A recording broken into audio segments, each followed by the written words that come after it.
Mark, what's up? What's up, Ernesto? Welcome to the Oh Friday man. Habit. Welcome to the Friday Habit with Mark Labriola and Benjamin Manley. The Friday Habit is for small business owners, freelancers, and creatives who are ready to take their business to the next level. Join us as we discover how to apply the strategies we learned to grow our businesses, make more money, and live every day like it's Friday. And welcome back to another Friday Habit. Thank you for joining us. Today, Ben's not with us, unfortunately. He is gallivanting again all over the world, enjoying great adventures. But we have an awesome guest. Today we have the creator of the $1 Million Machine and author of Newbie, Ernesto Mendowski. Welcome to the show. Thank you, Mark. What a vibe, man. What a vibe. We're only missing the ham horn. Okay, I don't have one of those here, so... I like to keep things engaging and energetic because sometimes podcasts can get a little mundane and boring. So, I know that one. we got to roll you on hot, Well, So, be careful what you wish for. Where's the fun glasses, dude? I think I've seen you with some sweet shades. I was feeling that glasses energy, and then, boom, you come with the boring shades today. My dog ate my glasses. No lie. That sounds like a great I- excuse, Ernesto. I'm serious. But, Oh, but yes, man. yes. You just came home and he's just gnawing on those suckers. You're like, no. Literally, I was so sad. These were a few years ago. I had these orange glasses. Yeah. And my dog ate my glasses, and Hey. I could not find the same shade. And so Yeah, it's hard. Finding the right glasses can be a challenge sometimes. So, but I've landed on the ones. So, exactly. Where are your glasses from? these are Tom Ford's. So, Tom Ford's. They're yeah. pretty sweet. Yeah, thank you very much, dude. So how you been, man? Like, what have you been up to? You've been podcasting now for a minute because I was the producer of Start With a Win with Adam Contos when he was with the Remax, and we had you on the show. Yeah. And so you've been grinding at it. How's the podcasting game going? I'd also like to hear really about how's it been going, and then two, how's it been successful for you as far as just building business, building authority, and all that kind of stuff. Well, honestly, I think that was like a year ago, maybe, when we did that show. I can't remember exactly when. Maybe 2 years ago, bro. I think it was like 2 years ago. Maybe. I've actually recently gone through a massive rebrand of my business. Okay. And so I think a lot of last year I was like figuring things out. Podcasting didn't really result in. I mean, you don't think it gives you any result, but it does. It's the silent result. It's the silent result. It's the learning how to speak, learning how to hold space, listening. And so that has been amazing, like invisible benefit to podcasting. I started a podcast. I released 40 episodes, and then I actually decided to put it on pause earlier this year. I think it was around March. Because it wasn't going anywhere. And then in April, I decided I'm going to rebrand my business. Okay. And make it something a whole lot sexier. Okay. Which is now the $1 Million Machine. Yeah, which is very enticing. Like, what do you mean by the $1 Million Machine? So what were you doing before? So give me a little insight on like kind of what you were doing before, and then what was it that you kind of hit that roadblock or whatever to say, all right, I need to pivot? Because I think a lot of times it's hard to pivot, right? Or sometimes you feel like, man, I'm so invested in this going down this direction and going down this road that you're afraid to like pump the brakes and make a change. Yeah. Well, nothing has changed in terms of what I'm doing. I did not pivot what I'm actually doing. I just pivoted the packaging a bit. Okay. So my book, as you mentioned, it was called Newbie. I released it in 2020. It's this beautiful story about how I use the power of pollination to create my own dream job. And so I started a company called CPD Advisors, which was cross-pollination design advisors. Because founders are just like bees. They're here, they're there, they're getting all these flowers, all this nectar, and they're transferring that and they're making the flowers beautiful, and then they're going back to the hive and making honey. And that's like a very nice story. And here we are in a podcast, and you maybe can like grasp it. But when you're in a business conversation, people are like, well, what the bees, like Yeah. nothing to do with me. Like my systems are broken. I want make me $1 million machine, but like I don't care about bees or honey. Yeah. And so in April, I was at a mastermind event, and I turned to the table host who was there. She's known me since I wrote the book. Mm-hmm. She sold me into that program, and so Yeah. she's known me for forever. And so I turned to her and I said, Amy, what the CPD advisors? And she takes me outside and she asked me a simple question. She said, Ernesto, how do you want to be introduced on your next podcast? Hello, everyone. Welcome, Ernesto, the creator of the $1 Million Machine. Or hello, everyone. Welcome, Ernesto, the CEO of CPD Advisors. Or hello, everyone. Welcome, Ernesto, the creator of the $1 Million Machine. Yeah. And I said, oh. And from that point, it's like, full force rebrand, totally like re-engineering the company, the appearance, the LinkedIn, the emails, the titles, just everything, the website, changing everything in the last 6 weeks. Dang. Okay. And so how do you feel about that? And how's it going? Are you noticing a difference or a different energy, or are you being received? Because I will say the same thing when I joined the Denver Chamber of Commerce here in Colorado, and then I also went to this networking event / leadership development event in Austin this past fall. And when I was there at that event, instead of me saying, hi, my name is Mark, and I own a creative agency in Denver, I started leading with, I own a podcast and video production agency, and I'm the host of a show called The Friday Habit. And instantly when I started talking like that, I could see something in someone's eyes like light up and glow. Like, one is podcasts are a hot topic, right? So then it's like, oh, wow, you produce podcasts? Like, that's interesting. And then two, it was like, oh, you have a podcast called The Friday Habit? That's really interesting too. So I just noticed by just changing the way that I introduced what I do, nothing's changed. I just had changed the wording and the things that I say.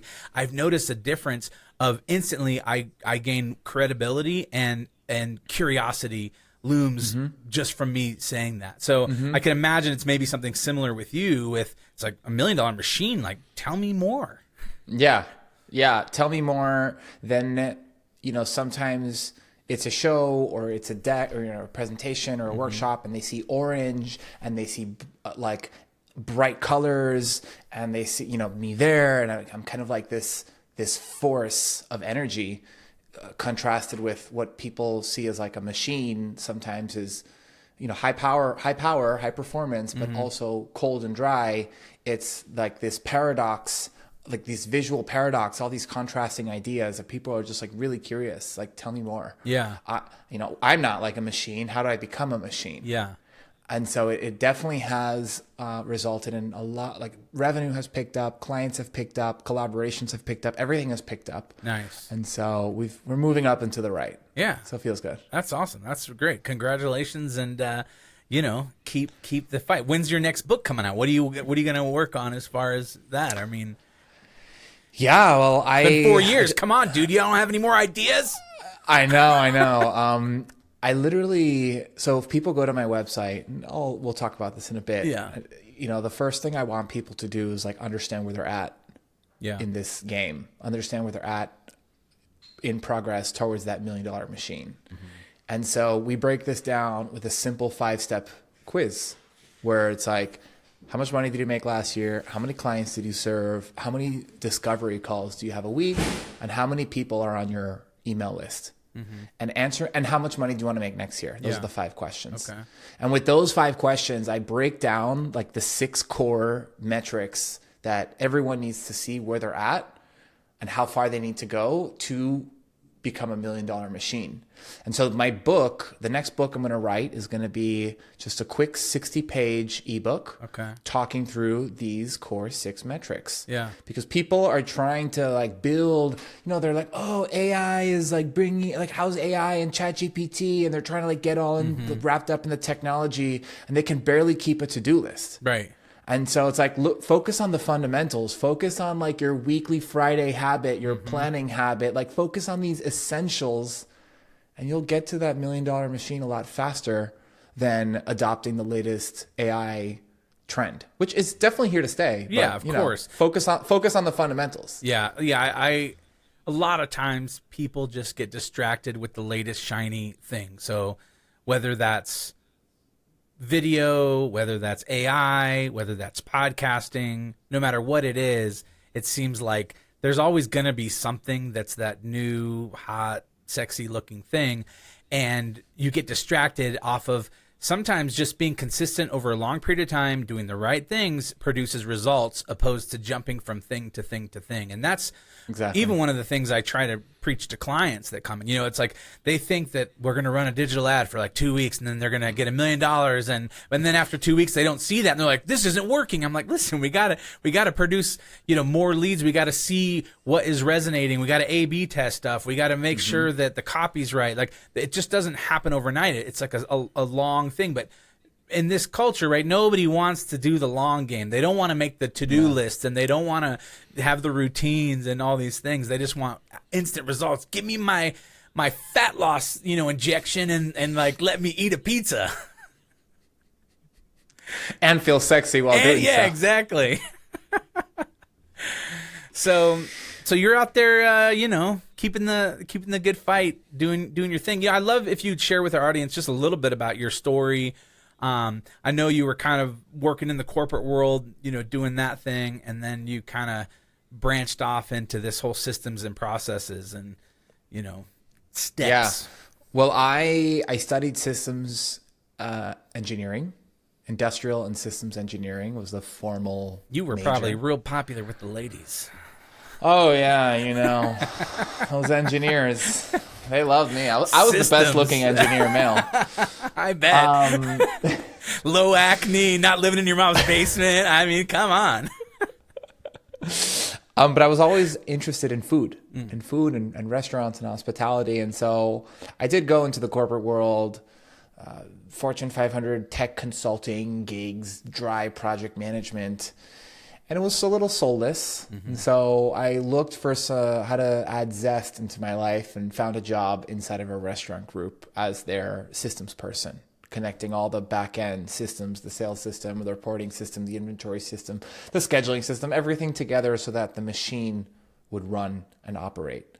And that led to 8 years in different jobs in restaurants and tech startups. And before going on my own, I was with a 100-year-old family-owned steakhouse. It's called The Palm. They actually used to have one in Denver. Yeah, I remember. I've been there. I took my prom date, 1998, to The Palm. To The Palm. Yeah, they don't have it anymore. No, they don't. I know that because we sold it when nice. when I led the sale of the business. But after, you know, in that experience, I said, you know, it's time to be your own boss and become an entrepreneur. And so for the last 3.5 years, I've been taking everything that I've learned and helping small businesses with their systems, because, you know, the rate of failure of business is super high. Yeah. It's not because there is an opportunity out there. It's because we try to take on too much and we implode because of so much overwhelm that we put in ourselves. And so I'm trying to flip the script on how small businesses can thrive with their systems. Yeah, that's awesome, man. I wish you, you know, all the success and all that. How has that been over the past 3 years, kind of transitioning to your own thing, and now you're kind of selling thoughts, right, and systems, like your experience and your knowledge. I mean, how has that been, honestly? Like, as far as, like, you know, how do you get yourself out there? Like, Yeah. do you got dual income? Do you got a sugar mama, like, who's just like pouring in the big bucks and like helping you stay afloat? Like, No, I have bootstrapped this thing. I am happily married for 2 years. She is a spicy Sephardic Middle Eastern mama. That's hey, like I got a Middle pushing Eastern me. mama too. Yeah, she's Iranian. pushing me. She's making sure that, like, I don't get lazy. that I Good, just dude. That's keep what I'm doing talking this about. thing. I tell so we're going on 20 years this fall. So we've been married for 20 years. Congratulations. And I'm telling you, she's Iranian. She's half Persian. And I wouldn't be where I am today if it wasn't for her. You know, she is just like fiery and like, you know, you need to get out there. It's like whenever I just wanted to maybe lay around Netflix and like, chill. yeah, do it. She's like, you know, no, come on. Like, we need to make this, you know, family like the best they can be. And you need to work hard and get out there. Or it's like, I know she was thinking that. And so it was the peer pressure of like, oh man, I can't just be doing nothing. I better get out there and work, you know? So. No, but my wife's amazing. And so she's been pushing me. It has been, I mean, not easy. This Yeah. wasn't No, I like get an Instagram overnight influencer story. I'm in year 4. Yeah. The first year was like figuring things out. The second year I got married and had a 2-month sabbatical. So that was amazing, but Yeah. also kind of like put like a halt in the momentum. Yeah. And then year 3, which was last year, I finally got my groove. I figured out a business model that works between courses, using cohorts, using masterminds, using not necessarily just high ticket services. And now I finally, you know, with this rebrand, I'm feeling more confident than ever in terms of like a scalable service offering that can help someone who's just starting or help someone who's at 7 figures. And I have a very confident way of delivering that service at scale. Yeah, that's awesome. So what do you think the keys are to, like, what are the things that you've implemented in your own life and your own business over the past 3 years? Like, what are the systems and processes that you've like really tried to put into place? Like every day you think to yourself, okay, I got to do these things. Well, it would be inauthentic if I didn't take my own medicine. I have a framework called the 6P system. And the 6 Ps starts with your priorities. So like, what are your high level quarterly priorities? And I have 3 of those and no more. Okay. And every opportunity that comes up, I filter through, is this in one of my 3 priorities? Yes or no? Then I have the second P, which is people, which is all the people that I'm staying in touch with. Where are they at in my sales cycle? Are they podcast hosts? Are they guests? Are they vendors? Are they clients? Like, you know, where are they in my pipeline? I have an in my face grasp of all those relationships, what the next step is, when is the next time I'm checking in with them. Then the third P is projects. All of these initiatives that I have, all the tasks, like every task has a date when I should be doing them. And every day I make sure that my task list doesn't have more than 5 to 7 things. If there's more, you're not going to get to, you're just not going to get to them. You got to boot something and you got to boot tomorrow. something. Yeah. It's too long, like delegate it. Like I always make sure that my task list is 5 to 7 per day. Then the fourth P is promotion. So like all the content that's getting out there, whether it's podcasts, Instagram, YouTube videos, like I'm overseeing all of it, which seems a little overwhelming, but like I have the grasp over it. Like I know where it's at. Like I at least know that it's not getting done. Right. Even if it's not gonna, like at least I know it's not getting It's done. gnawing It's not you like in the back of your mind, like no, it's like in my face, like you're not getting this done. And that's fine. Right. It's okay. Then the fifth P is playbooks, which are all of my SOPs. So in 3 weeks, I have 9 interns that are starting with me in high school. And, you know, maybe they don't have like a college degree, whatever, but like I have all of my playbooks written down. So if I say, hey, like go do this, like it's all written down and I can more effectively delegate. And the last P is planning. So daily, weekly, monthly, quarterly planning cycles that I follow.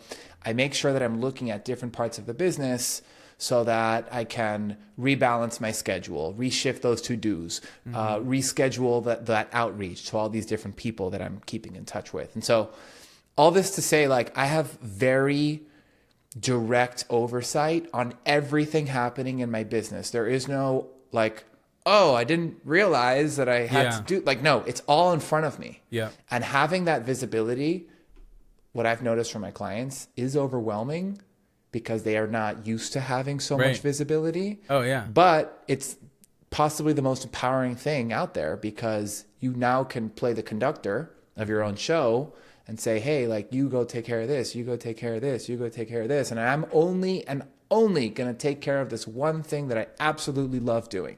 Yeah. Yeah. What have you used virtual assistants, or do you work with any type of people like that at all, or have you had So big success with them? I work with an agency. I am in the process of finding my unicorn. Okay, it's hard, right? I've dabbled and tried to use some seas help and support, and I just haven't found anything yet.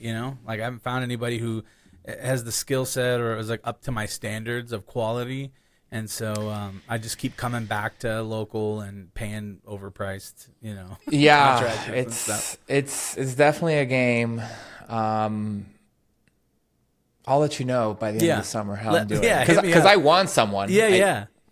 We'll have these 9 interns coming in. So Yeah, that's gonna cool. be Maybe somebody will be like the one. Maybe. The Neo. My Neo. Yeah. What about like project management tools? Are you using like Asana or Monday or anything like that to kind of help with that? Like, Have you heard of Notion? yeah, of course, yeah. So I tried to switch to Notion, but because Asana is just so overpriced, and then there's so many features that we don't even use as an agency. Where like I think I'm paying for stuff I don't really use or need, and so I thought about switching to Notion, but then we're so entrenched with Asana, and like my team was kind of like, I don't want to do that. So I was like, all right. Well, if you're up for exploring how it could make you take that leap, you don't have to necessarily go full on, keep them working in Asana, because now Notion and Asana have a direct integration where you could like port in these Asana tables into Notion, and you kind of like above store can see whatever you want to see in Notion. But so you've gone all in on Notion? That's like your... Because I have another buddy too. He was like building like an entire like online college or something and using Notion as like the backbone for it. I am a Notion diehard. Okay. If Ben was here, I wish Ben was here because he's into Notion too, and he'll like create all sort. And I think there's like all these new tools too, where it's like it can reference all these random things from like way other depths of the program, And there's an AI. There's sweet, an AI in Notion that can work like ChatGPT, and it like searches the Notion space for whatever you need it to, and it's nuts. I could talk. I wish there was a Notion podcast. There probably is one. You need to get on it. There probably is one. Yeah.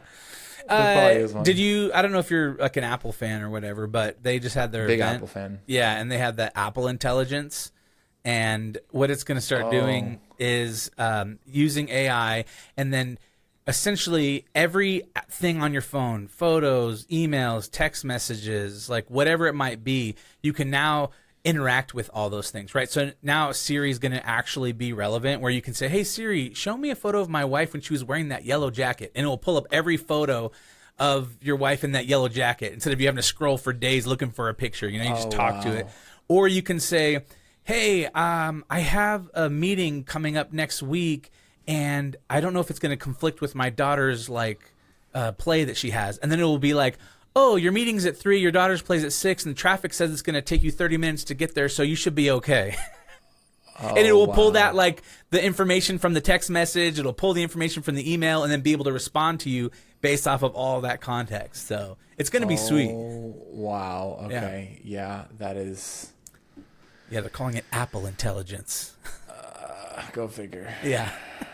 But that should be it should be pretty sweet and super useful. I mean, I want to say Siri came out like 13 years ago, and it was just the most disappointing thing, right? You watch the demo and you're like, oh, this is going to be awesome.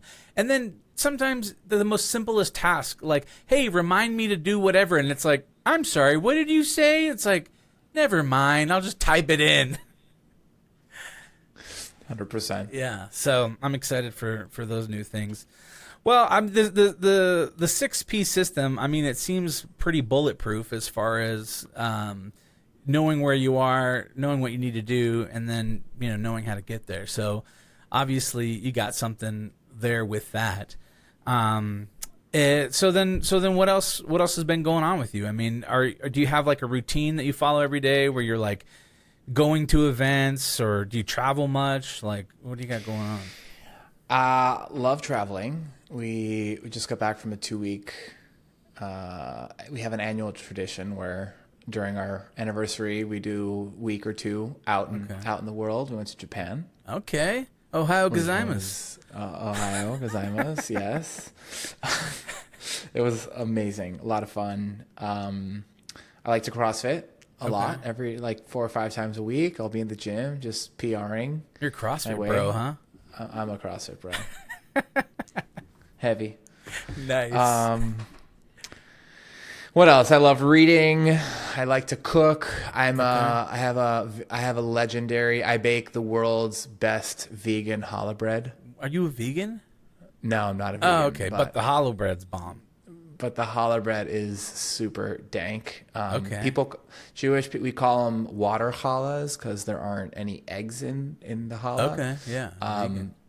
It's literally the best challah ever. Really? And so I'm like, experiment. You know, you Yes. have like the show, The Friday Habit. As I was kind of over the last couple of weeks, I was like, Friday Habit. How do I like take my whole challah thing and turn it into some like weekly or monthly like live baking experience Yes. where I'm like teaching people about the custom, you know, maybe they're baking some challah, maybe Are you we're turning Jewish? I'm Jewish, yes. Oh, okay. All right. So that's why the obsession with the challah. Yes. So then what did you are you going to do something? I mean, that sounds kind of interesting. I think so. I think I'll probably kick. You're the first person I'm telling this to. I'm going live on the Friday Habit. In July, I'll probably do the first one. I don't know when yet. Yeah, that's awesome. Get some YouTube on content on YouTube and Oh, then yeah. all those people searching for vegan challah bread. Awesome. There is a big market out there. I'm sure there probably. is. Yeah, I love cooking. So baking I don't like because it's too precise. You know, baking is like you need to follow the numbers, dude. You have to let something rise. You have to be patient. You can't put a grain of salt or baking powder more than what it tells you to put in. Otherwise, it might go south. And so I'm more of like the cook. That's my wife and our good team because she likes to bake because she loves instruction, directions. She likes to follow things to a T. And she'll ask me like, well, what did you do? This is delicious. I'm like, I don't know. I kind of just put a little bit of that. She'll call me like, how much do I put in? I'm like, I don't know until it feels right. You know, like, I'm just putting it in until it feels right. You know, Baking totally is like that. I've been doing this for 10 years. And so it's gotten to a point where, I don't know, I now like, finagle a little bit of flour, it gets to a point I just like start feeling it with my hands. Yeah. I've entered in cooking territory when I'm baking. That's good. You just like, it's just sense, like you just feel like it's right. I think there's some things like pancakes, for instance, right? Like I've been making pancakes for over 18 years, like I've been making pancakes and there's an element now of like, I know what each ingredient does to the pancake. And so now I can be a little bit more generous or tweak some things like I'm gonna add a little bit more sugar or a little bit more baking powder because I think they'll get fluffy, or I'll think like maybe if I just add like the egg whites it might like puff them up a little bit, so I'll kind of do some stuff like that in order to enhance things or test things out. But there's certain things, especially like bread, like if you're trying to make like a good bread, I mean you really got to be really concise with some of that stuff. Oh yeah. Yeast, and it's got to eat so many sugars and it's got to rest for so long. Then you got to punch it down and let it rest again. And it's just like, I don't know. But I see this focaccia bread. They're making this focaccia bread online and it looks so delicious and it looks so satisfying. It's got the dimples and it's like oily and stuff. And I'm just like, I need to make some focaccia bread.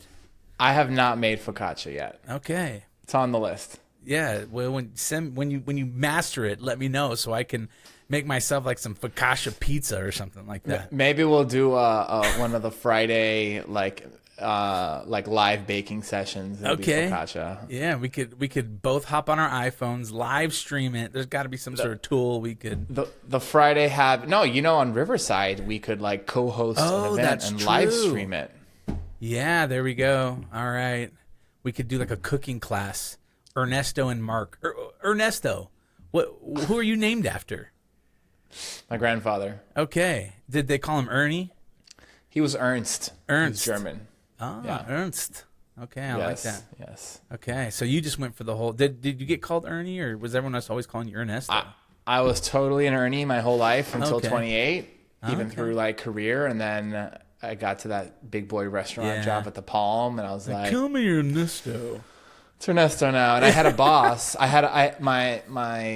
guy who hired me at the Palm was my first restaurant boss. He was the Okay. COO of this group, and he knew me as Ernie. And then when I kind of came back into the fold, I was like, Jens, it's Ernesto now. And he was like, He's like, okay.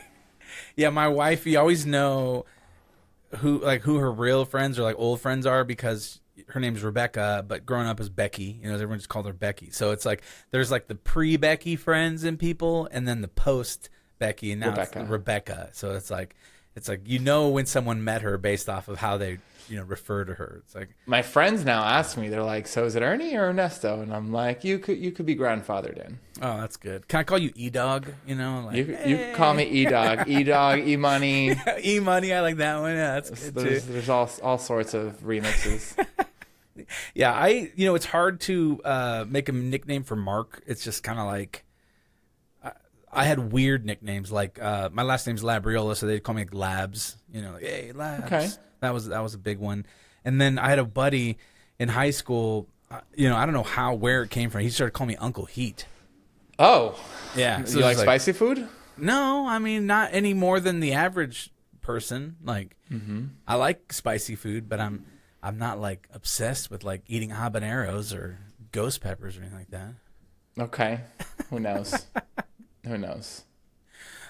Any kids? No kids? No yeah, kids. you just got married 2 years, so you want to travel the world, have some experiences, and then start pumping out those babies. Exactly. Yeah, that build makes sense. a multi-million-dollar machine, and then have all the kids in the world. That's right. Yeah, dude, kids are a massive blessing. It's one of the most, I think, honorable things and most rewarding things someone can do is have children if they can, and foster some if they can't. Yeah. Because kids, they're like the future, right? So if you can like produce human beings that are going to give back to society and make a positive impact, like what is more important than that, And then in life, there's a sense of as you get older, there's just so much meaning and purpose in having children. Like they bring so much fulfillment to you, because instead of me just like hanging out with my chihuahuas and like just eating good food and traveling by myself, it's like, oh, I think about my kids and like doing stuff with them, going camping and well, I wonder what they feel about this. Or sometimes we're like, I want to go see the new like action movie. I'm like, I want to go see the new action movie. And so it's great. It's awesome.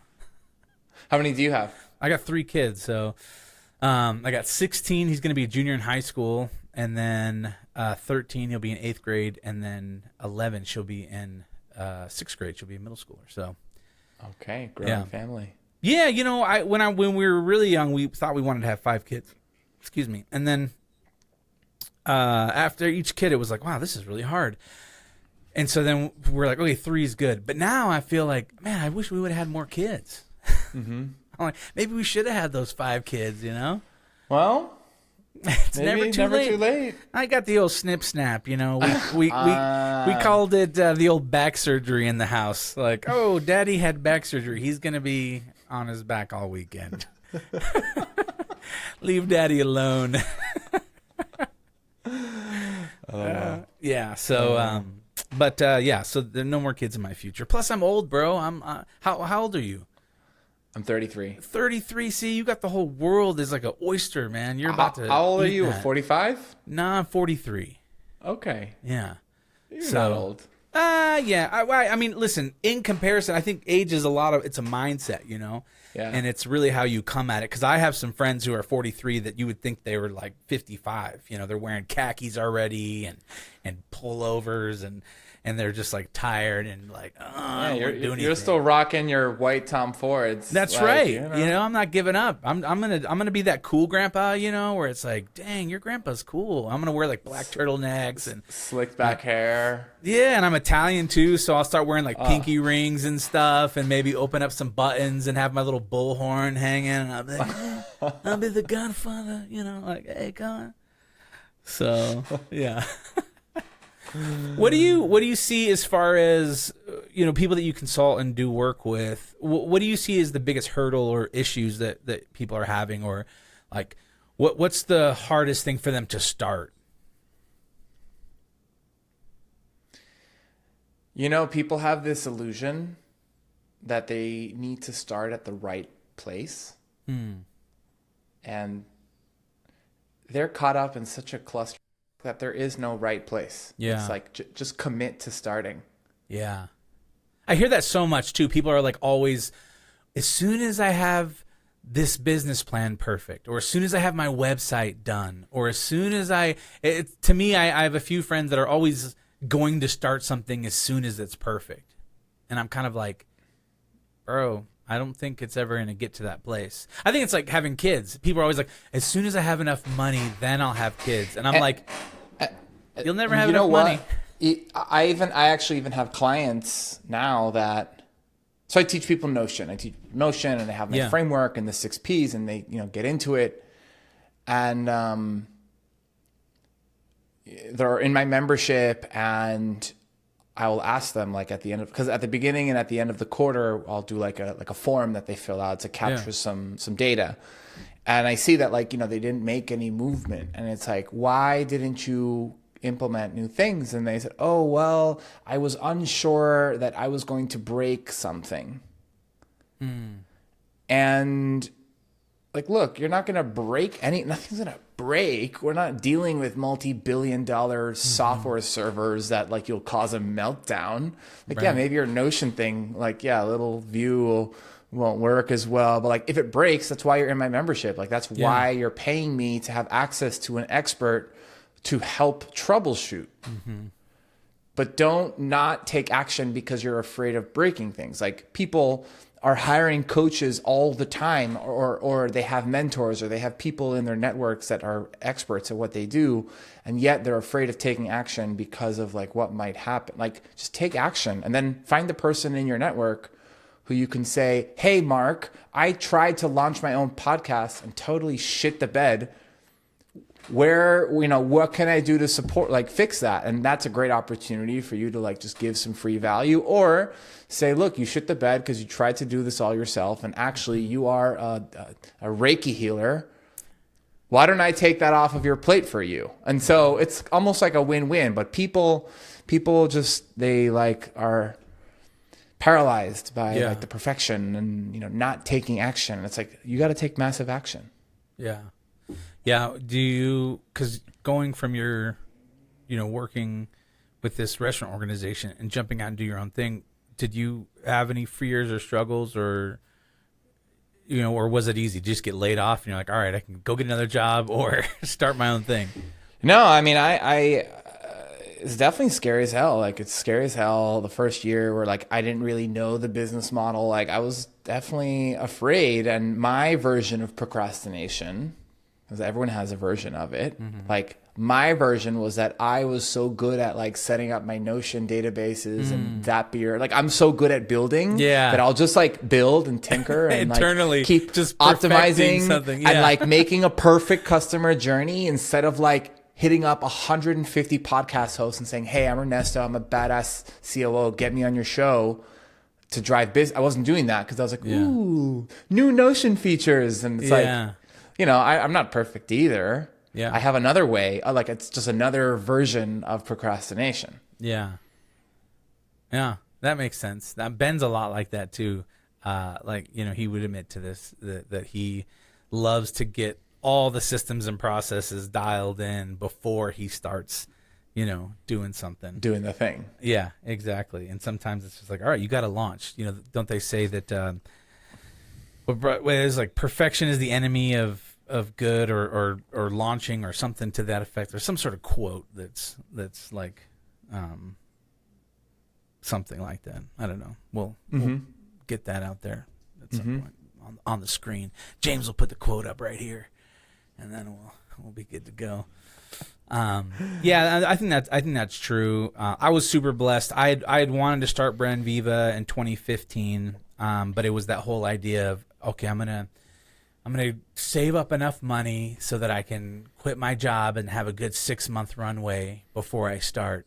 But God was good, and I got laid off from my job the first week of January of 2016, and I had no savings, no severance, and it was like, okay, I can go get another director job. Yeah, or I could just go all into my side hustle like I've been talking about for the past 6 months. And, here we are 8.5 years later, and things are okay. It all worked out. I got some great team and, cool office space in the Denver Tech Center. And, cool lights. Yeah, we got some cool lights and good audio. We got a couple studios. You ever in Denver?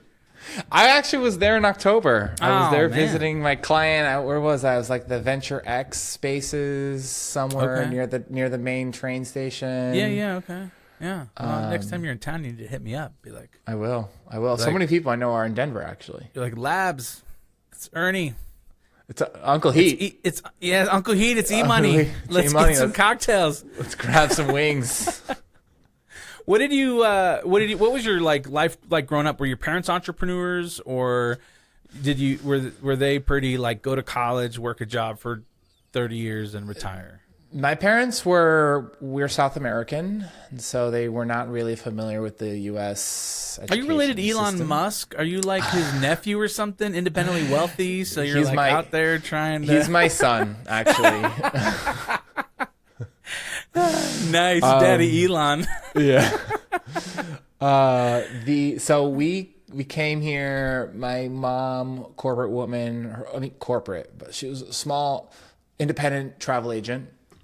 Working at an office for 30 years. And so her whole mentality was like, get a job, stay in a job, be safe, be consistent. Yeah. And my dad has been a visionary architect. So I got all of my creativity from him. Nice. He's been an entrepreneur, but not always solopreneur. Yeah. Always solopreneur, working alone, preferring to work alone. And so I didn't have too much guidance when I said, hey, I want to open up 6 restaurants. They were like, you're crazy. Like, I think that's a terrible idea. And, right. And then when I started my own thing, I still, it was tough to relate to my dad because he's in a totally different industry than what I'm trying to do. And so I think that's where community is really important, because totally. I think as an entrepreneur, it's hard, and you hear this with leaders, oh, it's lonely at the top, but it is so true, because when I go hang out with my friends and have a cigar and drink some whiskey, they're talking about their boss and they have to reach this quota and all these things, and I'm like, I just lost a client that was worth 30 grand and I got to lay somebody off, and you're very alone when it comes to some of the struggles that you deal with as an entrepreneur and a leader. And so I joined some entrepreneur groups, and Ben, my co-host, he's just a fantastic partner as far as just bouncing ideas off of, and in the grind, having his own agency and company and doing all sorts of stuff there. So it's really encouraging to have him to call when things are good and when things are bad. Totally. So it's hard. I'm a solo founder. Yeah. It's not easy being a solo founder. At times, like I consider myself blessed that some of my clients, like I've developed a nice personal friendship where I can actually like open up and ask them like for direct feedback on some, like I like soundboard with my clients at times. Yeah. For the listeners out there, I wouldn't like openly encourage you to do this, but like there are certain in the right people, situation, the right situation, Yeah, totally. like when I was having that meltdown about the rebrand, like in the room was one of my favorite clients, and I said, Christine, like let's walk outside and like, can I like share with you? Like I'm having a meltdown, and I was telling her, and she was like, I actually love the new direction, and I think it's amazing, and I want $1 million machine, and so she's been such a great supporter. So it's so important for entrepreneurs to find, community, mastermind groups, a partner, someone where you can just go back and forth with, because just being alone is probably one of the things that makes it the hardest. Yeah, 100%.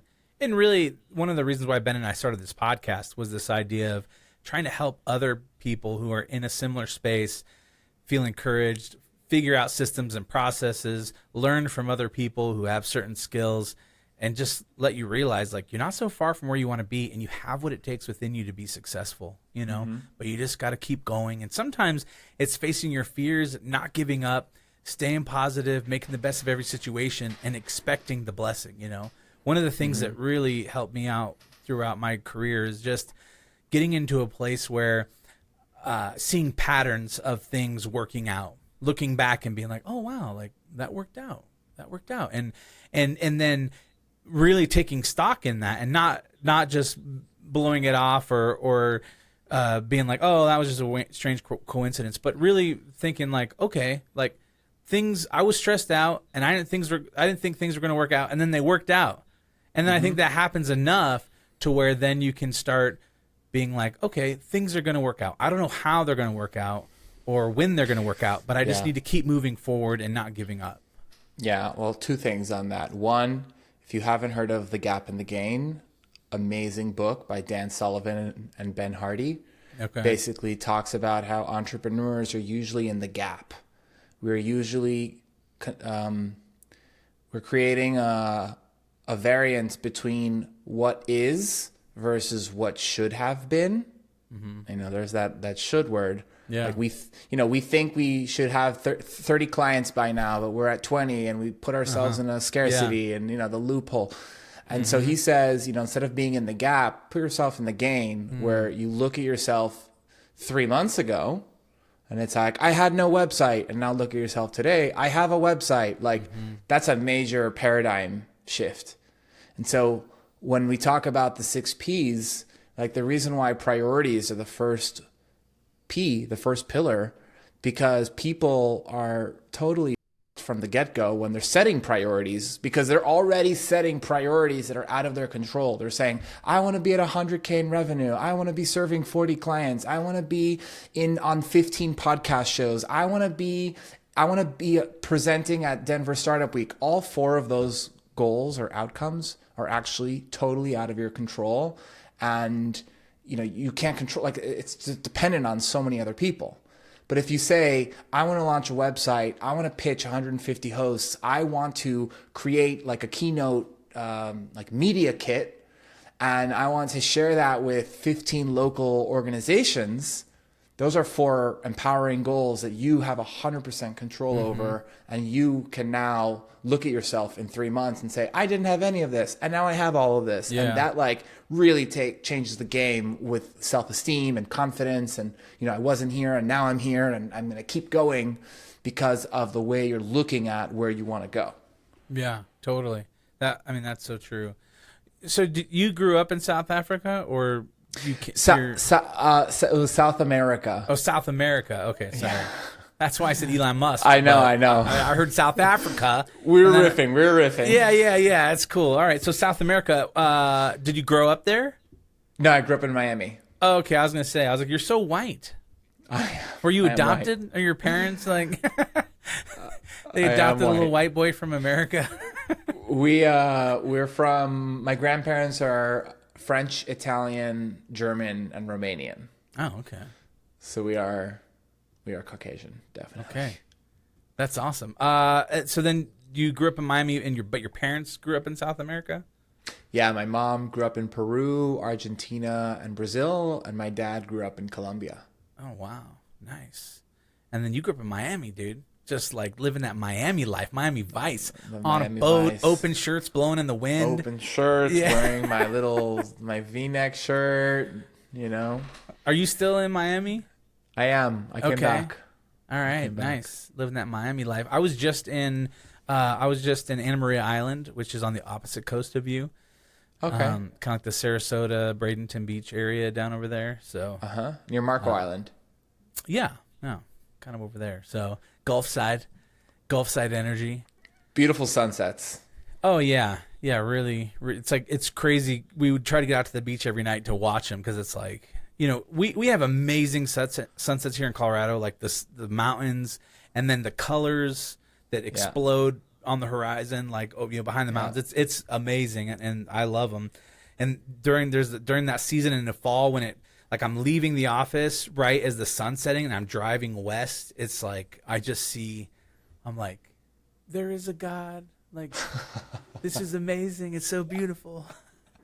But there it's crazy because like you could see the friggin' sun, like the full round like ball like dropping into the ocean, and that's that's breathtaking and spectacular in itself.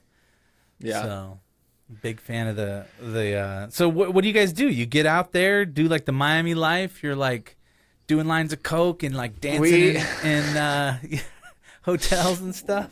We've been doing that crazy stuff since we're teenagers. I bet, like being out there, it must be nuts. I And all the don't- good food, you're eating like Cubanas every day, and like, we don't do much of the crazy partying now. But I like going to Wynwood. I like going to like the salsa clubs. I like enjoying, the nightclubs are so overpacked and so filled with like just ridiculous people. Yeah, I Such bet. ridiculous people. It's all like a money competition, and I don't hate standing in lines. It's just dumb. It's like you stand in line outside of a club to stand in line inside in of the a club. Yeah, hold a drink and yell over the music to try to have a conversation. So dumb. So yeah, I got over that stage. I enjoyed it when I was a teenager, so much so that I tried to do like a massive party as my graduation, like high school graduation really? party. Yeah, how I got into this, how I got into the whole like hospitality craze was I rented out a nightclub at the Hard Rock Hotel and partnered up with 15 different people at different schools. Yeah, like it's ever graduation party, like be the massive blowout. Literally had You're like 2,000 Ferris people. Bueller, dude. You're like having like it could be a movie. And you write your script, Ernesto's Weekend, dude. Really? I mean, that was basically chapter 1 of Newbie, like how this all went down. And, the day after the party, we had $30,000 in cash, like on this table. It was pretty much like a drug deal, like so much money in front of me. And I was like, I want to do this. And so I was like, I'm going to join hospitality, and never ever sold drug, none of the dirty money. Yeah. But it was cool. Yeah. Lots of people like they love you. It's like the energy, it's like the vibe, and that's like what set me off. Like I need hospitality to be the part of my life for the rest of my life. Yeah. And happy to say it still is. It's actually a core value of my company today. Yeah. Like I love hospitality. Just I'm Italian. I grew up in a big Italian family, and it was like having meals and yelling at the table and hosting people and having parties. Like it's just one of those things where my wife and I, like, we're the go-to house. Like everyone's like, oh well, let's do the thing at your guys' house. And it's like, all right, and I'm not using paper plates and plastic forks. Like we're putting out real silverware and doing it right. So Italian and Persian. Man, you got it is two really strong cultures. Oil and vinegar. Bam. What is the primary, where is the power? Is it in Italy or is it in Iran? Listen, Iran doesn't have nukes yet, so I don't know. I don't know. Listen, my wife she definitely is like, it's that her family comes like from Turkey to Iran. Her dad grew up in Iran, but it's like this Turkish fire, this Turkish like A lot of energy. fire. Yeah, exactly. And so it can just go from 0 to 100. Yep. Where'd you meet your wife? So crazy story. That party that I mentioned Yeah. earlier, like I threw it with her boyfriend at the time. And so we have this picture 15 years ago, 20 years ago. It's literally me, my girlfriend at the time, my partner, and her. And I have taken the photo and I like snipped off the other 2 people. Nice. And then And glued you guys together. it's like a legendary. Yeah, it's like so legendary. But we like split. We went to college, same college, but never really interacted. After college, like split lives, and then during COVID, came back together. Wow. Like COVID brought us both to Miami because I was in Orlando, she was in Orlando, and yeah, it's weird. It's crazy. It's like wow, there's a God. Like there's some universal spirit out there that's like making things happen. There is, yeah. It's funny because my wife and we actually went to the same elementary school and same high school and never knew each other. And it was funny. I had failed first grade because I couldn't spell my name. I was like an idiot. And so in 4th grade, we were actually in the same grade at elementary school, but we were on different tracks because they had it was like year-round school where we were at. And so it was like when we finally like met, it was like, wait, you were on that field trip? And it was like she lived in my neighborhood. Like we probably walked past each other going to school. And then, but she was like the hot athlete and I was a chubby choir kid. So we like walked in different hallways, you know, and she went off to play Division I soccer in college. And then she tore her ACL her junior year and ended up moving back to Colorado. And then we met, you know, through a friend, and it was like, wow. Yeah. Hey, what's up? Yeah, exactly. We were on that trip together. Yeah. Well, I'm glad she didn't know me back then, because she would have been like, Mark, you know. And then I was in love, and I was like shooting game, and she was just like put me in the friend zone. And so I'm totally, you know, just working overtime to just get to see if she likes me. And then from there, it was kind of like it happened. And then from the time we met and got married is 1 year. And then, you know, here we are 20 years later. Was that hot blood? Hot Iranian, Turkish, Italian, just this is the mix. You know, it's the passion. It, you know, keeps us all together here. Keeps us moving forward. Totally. Yeah. What if people wanted to connect with you, if they wanted to like get some consulting, they want you to help them with Notion, what's going to be the best way to find you and connect with you? Yeah, people, you can shoot me a DM on Instagram. We'll have the link. Really, though, I think I mentioned this at the beginning of the show, like my key pillar is that people like start taking action. Mm-hmm. So I tell everyone the first place to start is go to my website, hit that button that's right there, and take that 5-question quiz. And happy to jump on a call with them. Nice. That's awesome. Well, Ernesto, dude, it's so great to hang out with you and just reconnect with you a little bit. And I wish you all the best. And when you write your next book, you got to come back on the show. We could talk about those systems and processes. And next time you're in Colorado, hit me up and we'll go get some hot wings. Amen. So, all right, guys, thanks for tuning in and hanging out with us. Hey, if you head over to thefridayhabit.com, there you can find show notes for this episode. You can also find links to our websites and ways to get in touch. And at the bottom of the page, you can download our guide to the Friday Habit System. That's going to show you how to set aside one full day each week to dedicate working on your business instead of in your business. If you hit us up at hello@thefridayhabit, you can ask us any questions, leave us a voice memo, and remember, live every day like it's Friday.